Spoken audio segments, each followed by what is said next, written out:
तबरेज आ गया? हाँ आ गया, अभी आया। क्या बताया उसने, कहाँ गया हुआ था? और कहाँ जाएगा वो, गया था उसी अलीजे के घर, कह रहा था कि पुरसा देने गया था। उसकी माँ को किसी ने गोली मार दी है। ये तो मैं भी जानता हूँ, बहुत बुरा हुआ। क्या? जो कुछ भी हुआ है बहुत गलत हुआ है। कुछ पता चला किन लोगों ने ये हरकत की? हमारी बला से जो लोग भी हों, अरे हमारा क्या लेना देना है, चोर डाकू जो भी थे, मुसीबत कहीं की। हम क्यों टेंशन ले रहे हैं खामखा इस बात की? तुम समझ नहीं रही हो शगुफ्ता बेगम, रानिया उस घर में है। क्या कहा? और मैं उसे वापस लाने का सोच रहा था, लेकिन अब रानिया वहां है, अलीजे के पास। मगर वो तो अलीजे से छोड़ो ना इस वक्त अगर मगर कहो। मुझे इस बात की टेंशन हो रही है कि वो कहीं इस वक्त रानिया को बहला फुसलाकर सारी प्रॉपर्टी ना हाथे आ ले। जो कुछ मैं करना चाह रहा था वो तो अब नहीं हो सकता, लेकिन तुम एक काम करो, तुम उनके घर चली जाओ तबरेज के साथ ताजियत के बहाने। मैं और उनके घर? आपका दिमाग तो ठीक है?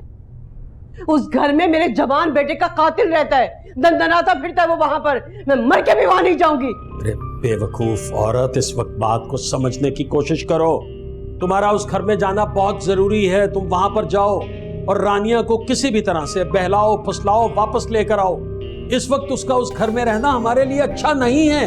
और जाकर उनसे अच्छी तरह बात करना, उसे इस बात का यकीन दिलाना कि हम उनके इस गम में बराबर के शरीक हैं। लेकिन क्यों, आखिर ऐसी क्या मुसीबत आ गई है? यही हमारे हक में बेहतर है।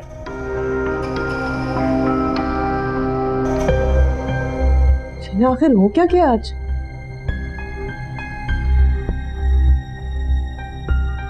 मैं उनके घर कैसे जाऊं? और सबसे हैरत की बात तो यह है कि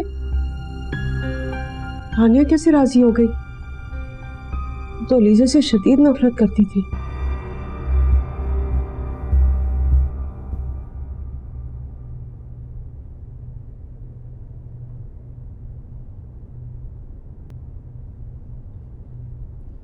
चलो अलीजे, खाना खा लो।